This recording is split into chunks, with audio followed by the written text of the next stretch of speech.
Nessa edição do Jornal da Univates, comércio registra redução nas vendas de Natal. Univates bate recorde de intercambistas neste ano. Na série da Rede Prosa, veja como funciona a produção e o transporte da cerveja artesanal. E no esporte, a preparação do lajadense para as próximas competições. Essas e mais notícias, a partir de agora, o Jornal da Univates está no ar.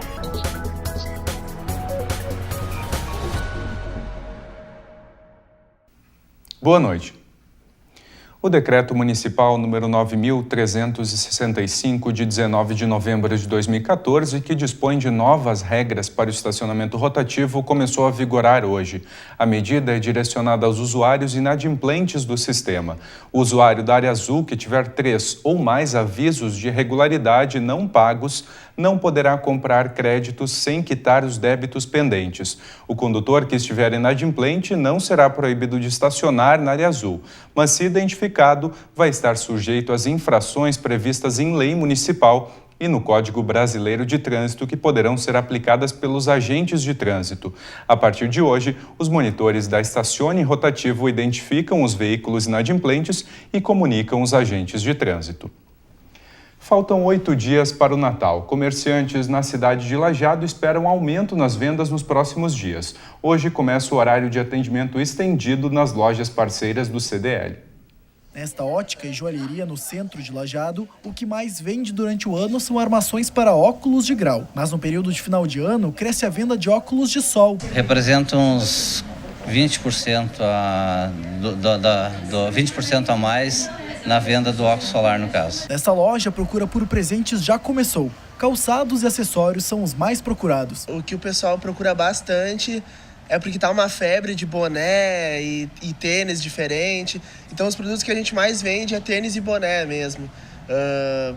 Na parte do masculino, né? Feminino a gente vende bastante sandália, tamanco. Este ano o movimento no comércio está abaixo do esperado. A solução para os comerciantes é fazer promoções e mostrar as vantagens do produto para os clientes. Na fase que o Brasil está vivendo, hoje em dia a economia, o que o pessoal procura é preço. Então a gente sempre busca procurar aqui na loja, mostrar para o cliente coisas que têm preço bom, produtos bons com preço legal e que o cliente possa vir aqui e sair satisfeito, sem gastar um absurdo e sair satisfeito com o preço do produto adquirido, né? Nesta semana, as lojas ficam abertas até as 8 horas da noite. No domingo, elas abrem das 4 da tarde até as 9 da noite. Na próxima semana, na segunda e terça-feira, até as 9 da noite. Já no dia 24, até as 5 horas da tarde. Durante o período de férias, alguns setores da Univates terão atendimento em horário diferenciado. Nos dias 26 de dezembro e 2 de janeiro, as atividades ocorrem normalmente na instituição, salvo casos específicos. O setor de atendimento ao aluno e a Secretaria de Extensão passam a atender das 8 da manhã ao meio-dia e da 1 da tarde até as 9 horas da noite, no período de 5 de janeiro a 13 de fevereiro. E a seguir, o Univates bate recorde de intercambistas neste ano. Nós já voltamos.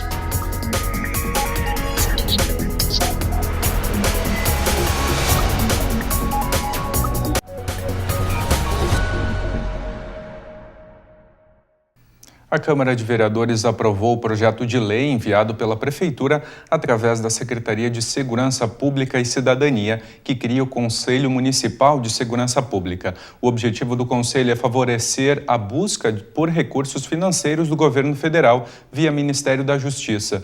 Para concorrer à liberação de recursos financeiros da Secretaria Nacional de Segurança Pública, municípios e estados devem cumprir exigências e regras da União.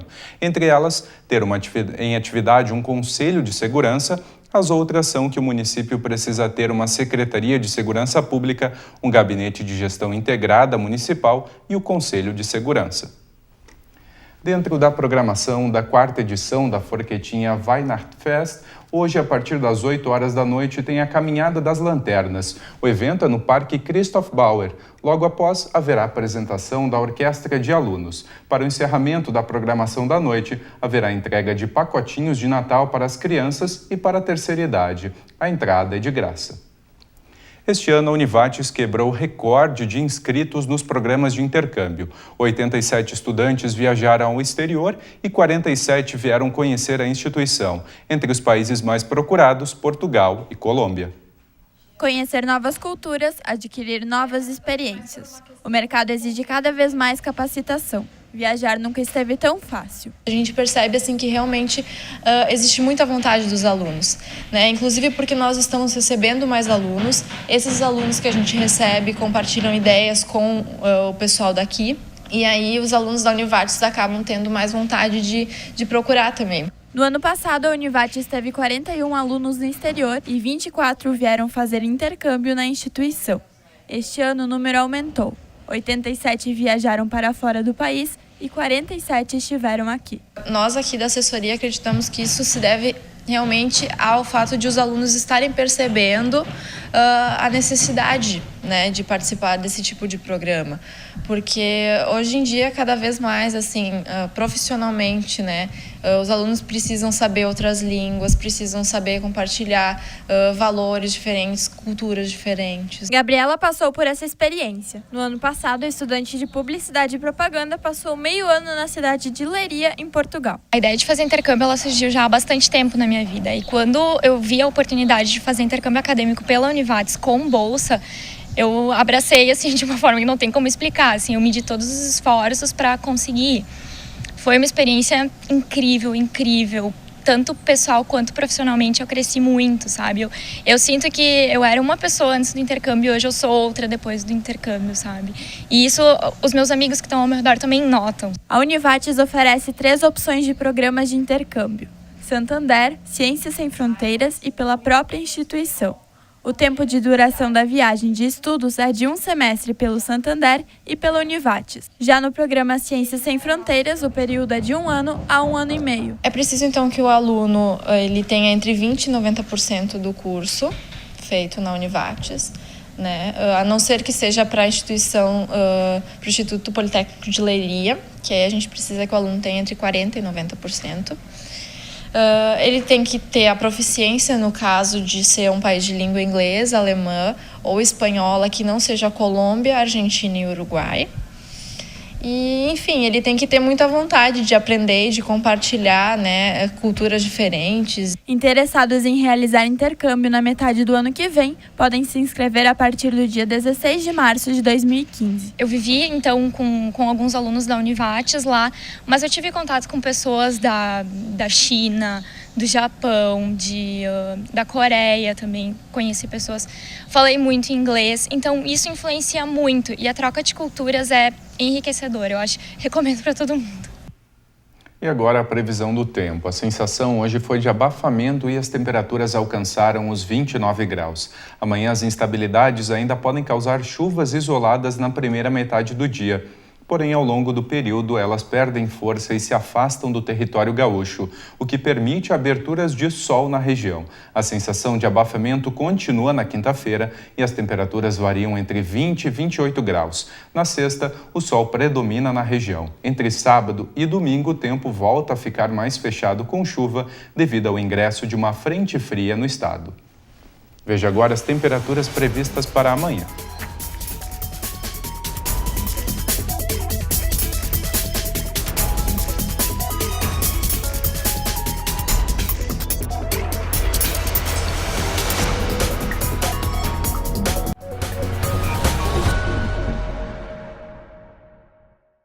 A Prefeitura de Bom Retiro do Sul lançou edital de concurso público. O processo visa preencher 35 vagas e formar cadastro reserva. Os cargos são para funções em várias secretarias municipais e todos os níveis de escolaridade. Os salários chegam a R$ 11.750. O período de inscrições vai até o dia 20 desse mês pelo site concursos.ss1.com.br. As vagas disponíveis também podem ser conferidas pelo site. A prova objetiva será aplicada em 18 de janeiro, em local e horário a serem divulgados. A criação da Empresa Gaúcha de Rodovias, a EGR, em 2013, decretou o fim do modelo privado de pedágios, que cobrava taxas altas sem o devido retorno. A EGR fechou 17 das 31 praças de pedágios existentes e reduziu as tarifas entre 28% e 68%. Se calcula que a economia para os motoristas em um ano chegou a R$ 400 milhões. O Brasil está entre os maiores produtores e consumidores de cerveja do mundo. De acordo com a Associação Brasileira de Bebidas, as chamadas cervejas especiais ou artesanais ainda representam apenas 1% do setor cervejeiro nacional. Mesmo assim, tem ganhado cada vez mais espaço no paladar dos consumidores. E isso tem refletido da ampliação desse mercado no estado. Mas você sabe como elas são produzidas e transportadas até chegar à mesa do consumidor? A 9ª série da Rede Prosa mostra esse processo. A reportagem é da TV Unicinos de São Leopoldo.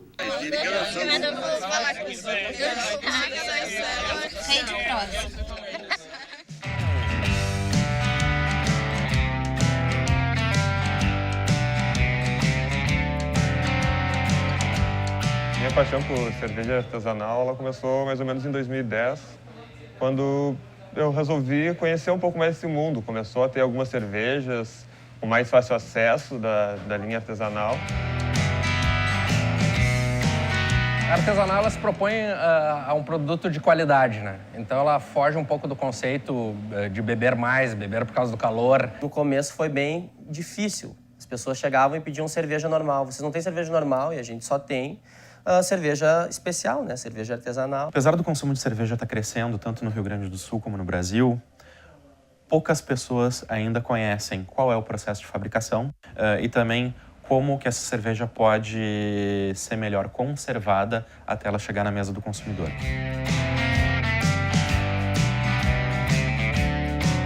Tudo começa no campo, com o plantio da cevada. A cevada é um grão que é rico em amido, e esse amido é o que vai fornecer o açúcar para a gente fazer a nossa cerveja. Quando o malte chega na cervejaria, a gente faz a moagem dele. Depois que ele é moído, a gente vai fazer a mosturação, que essa é a tina de mosturação.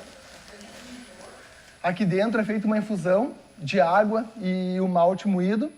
Depois que o processo de mosturação é concluído, passa para a tina filtro. Essa é a tina filtro. Aqui a gente faz a clarificação do mosto da cerveja. Depois que ele clarificou, vai para a tina de fervura. Depois que o mosto foi fervido, ele é resfriado e é levado para o fermentador.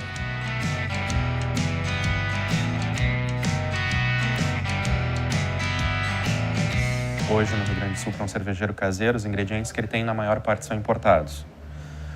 Nós temos 4 ingredientes aí: o malte, o lúpulo, o fermento e a água. A água, nós temos água de ótima qualidade, mas os outros ingredientes são difíceis de ser encontrados. O Rio Grande do Sul é o maior produtor de malte, só que esse malte já é pré-comprado pelas grandes indústrias, então a gente não tem acesso a ele. Se a gente fosse pensar somente com o negócio, a gente faria uma cerveja com adjuntos, com milho, com arroz, e isso é o que diferencia uma cerveja artesanal de uma comercial de grande escala, né? É a matéria-prima. Primeiro a gente faz a receita buscando um produto com sabor, com qualidade e não pensando no custo da receita. Claro, nunca vai competir com a industrializada por conta dessas coisas, usam materiais mais baratos. Mas que pela qualidade que se tem, tu está pagando um preço justo.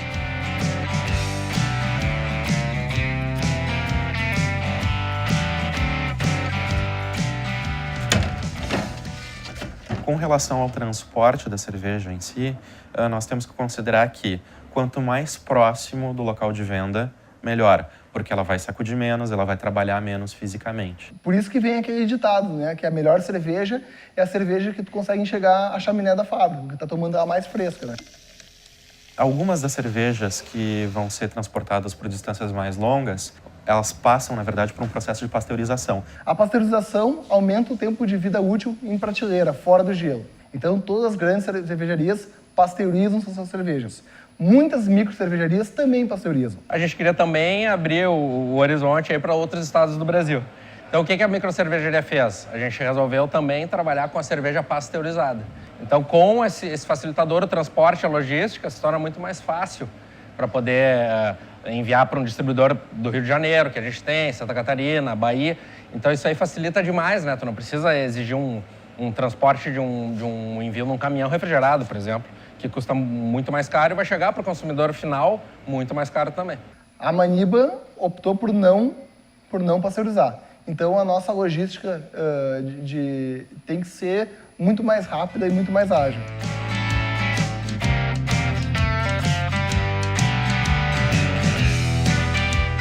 A gente trabalha com cervejas artesanais, muito em função da sustentabilidade e da questão da economia local, que a gente pretende fortalecer. Os primeiros imigrantes alemães que vieram para São Leopoldo, eles já começaram a fabricar cerveja, porque eles sentiam falta, né, de ter isso na dieta deles no dia a dia.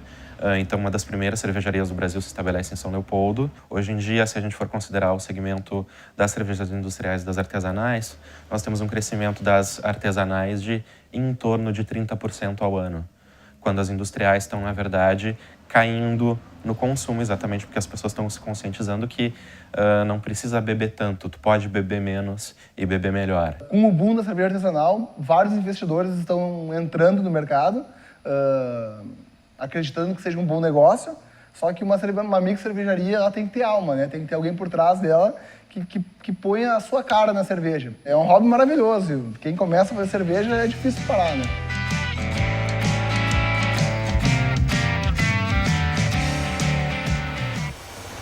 E a seguir, a preparação do lajadense para as próximas competições. Nós já voltamos.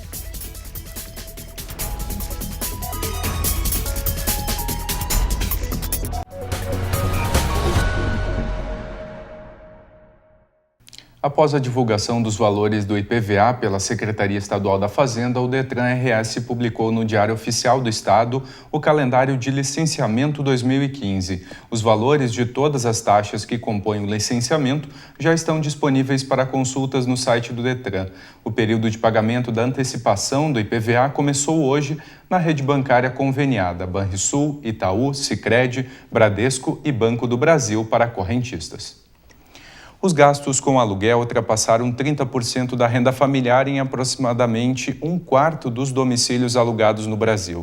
Segundo o IBGE, a taxa configura ônus excessivo da despesa sobre o orçamento doméstico. A orientação de especialistas é que o aluguel comprometa entre 20% e 25% da renda. Os dados foram divulgados nesta quarta-feira na síntese de indicadores sociais com informações referentes a 2013. E agora falamos de futebol. O Lajadense começou a pré-temporada para 2015. A equipe se prepara para a disputa de competições estaduais e nacionais. Depois de conquistar 3 títulos este ano, a cobrança por bons resultados é ainda maior. Neste ano, o Lajadense foi campeão da Copa Fernandão, da Copa Sul Fronteira e da Supercopa Gaúcha. A temporada terminou no mês passado. Depois de um período de férias, os atletas já estão de volta para retomar os treinos pensando no ano que vem. Foi um trabalho bem intenso durante o segundo semestre. Agora ficamos 20 dias de férias e tá um pouco difícil de acostumar com o preparador físico está pedindo, exigindo. Mas é só as 2 primeiras semanas. E daí depois o ritmo começa a acostumar, daí já não sente mais nada. Nessa primeira semana de treinos, preparação física e condicionamento dos atletas, mas também atividades com bola. Inicialmente trabalho físico com o Marcelo, que é o preparador físico. É claro que a gente já entra com bola mais cedo, para estimular o trabalho. É um trabalho intenso que ajuda bastante a parte técnica e tática. E nós temos ainda um período bom pela frente para a gente estimular bem essas situações e depois sim pensarmos em entrar na parte tática. A estreia do Lajadense no Gauchão 2015 já tem data definida. A equipe enfrenta o Internacional no dia 1º de fevereiro, aqui no Estádio Ave Azul. Se tiver mudança no comando técnico do Inter, é claro que o treinador que fizer a sua estreia nesse primeiro jogo de competição no ano vai querer ganhar, né? Então as coisas vão se complicar ainda mais. Então nós temos que trabalhar muito para que a gente possa ter a oportunidade de fazermos um bom jogo. Marcel é um dos reforços do Ave Azul para 2015. Essa é a primeira vez que o atleta disputa o Campeonato Gaúcho. Logo na estreia, encara o atual campeão da competição e ainda vale o título da Recopa Gaúcha. A gente sabe que enfrentar o Inter é sempre um jogo muito difícil. Acho que para nós do Lajadense é um campeonato à parte. Tendo esse título em disputa, ainda mais contra o time grande. Eu acho que todo mundo quer estar lá um dia. Então, acho que vai ser um jogo muito difícil, a gente vai respeitar eles, mas com certeza aqui dentro a gente vai entrar para ganhar, fazer um bom jogo e conquistar o título. A equipe anunciou outros 5 reforços para a próxima temporada. Além do Gauchão, o Lajadense vai disputar a Série D do Campeonato Brasileiro, a Copa do Brasil e a Copinha. E o Jornal da Univates de hoje fica por aqui. Nós voltamos amanhã à noite a partir das 6h30. Obrigado pela sua companhia e tenha uma boa noite.